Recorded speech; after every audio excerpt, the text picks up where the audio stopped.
415ನೇ ದಸರಾ ಮಹೋತ್ಸವವನ್ನು ಶ್ರೀರಂಗಪಟ್ಟಣದಲ್ಲಿ ಪ್ರಾರಂಭ ಮಾಡಿದ್ದೀವಿ. ನಾಗಾಭರಣ ಅವರು ಸಾಹಿತಿಗಳು, ಸಂಗೀತ ರಚನಾಕಾರರು, ಅವರ ಶ್ರೀಮತಿಯವರು ಮತ್ತು ಶಾಸಕರಾದಂಥ ಬಾಬು ಬಂಡಿ ಸಿದ್ದೇಗೌಡರು, ರವಿ ಗಣಿಗ ಅವರು ಮತ್ತು ಜಿಲ್ಲಾ ಆಡಳಿತ ಎಲ್ಲರೂ ಸೇರಿ ಇವತ್ತು ನಮ್ಮ ಶ್ರೀರಂಗಪಟ್ಟಣದ ಇತಿಹಾಸದ ಒಂದು ನೆನೆಸ್ಕೊಳ್ತಕ್ಕಂಥ ಒಂದು ಸುವರ್ಣ ಅವಕಾಶ. ಒಂದು ನಮ್ಮ ಬಾಬಣ್ಣವರು ಭಾಳ ಪ್ರತಿ ವರ್ಷಕ್ಕಿಂತ ಈ ವರ್ಷ ಇನ್ನೂ ಹೆಚ್ಚು ಭಾಳ ವಿಜೃಂಭಣೆಯಿಂದ ಪ್ರಾರಂಭ ಮಾಡಲಿಕ್ಕೆ ಮಾಡಿದ್ದಾರೆ. ನಾಳೆ 6 ಗಂಟೆ 6:30 ಅಂತ ಹೇಳಿ ಫಿಕ್ಸ್ ಆಗಿದೆ ಕಾವೇರಿ ಆರತಿ.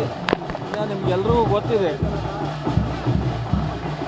ಈಗ ನಾವೇನು ಪರ್ಮನೆಂಟ್ ಸ್ಟ್ರಕ್ಚರ್ ಮಾಡಬೇಕು ಅಂತಿದ್ದೋ ಅದು ಕೋಟೆಯಲ್ಲಿ ಇರೋದ್ರಿಂದ ಈಗ ಏನು ವ್ಯವಸ್ಥೆ ಇದೆ ಅದರಲ್ಲೇ ಒಂದು ಕಾವೇರಿ ಆರತಿನ ದಸರಾ ಟೈಮ್ನಲ್ಲಿ ಮಾಡ್ತೀವಿ ಅಂತ ಏನು ಹೇಳಿದರು ಉಪಮುಖ್ಯಮಂತ್ರಿಗಳು, ಅದನ್ನು ನಾಳೆ ಅವರಿಂದನೇ ಆಗುತ್ತೆ. ಮತ್ತು ನಮ್ಮ ಈ ಭಾಗದ ಸ್ವಾಮೀಜಿಗಳಾದಂಥ JSS ಸ್ವಾಮೀಜಿಯವರು, ಚುಂಚನಗಿರಿ ಸ್ವಾಮೀಜಿಯವರು, ನಮ್ಮ ಸಿದ್ಧಗಂಗಾ ಸ್ವಾಮೀಜಿಯವರು ಬರ್ತಾರೆ.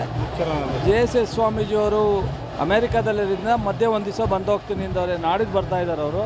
ನಿಶ್ಚಲಾನಂದ ಸ್ವಾಮೀಜಿಯವರು ಸಹ ಬರ್ತಾಯಿದ್ದಾರೆ. ಇದು ಒಂದು ದೇವರಿಗೆ ಈ ದಸರಾ ನಡೀತಾ ಇದೆ, ಚಾಮುಂಡಿಗೆ ಒಂದು ಪುಷ್ಪಾರ್ಚನೆ ಮಾಡ್ತೀವಿ. ಆ ಥರ ಕಾವೇರಿಗೆ ಒಂದು ಆರತಿ ಮಾಡ್ತಕ್ಕಂಥದ್ದು.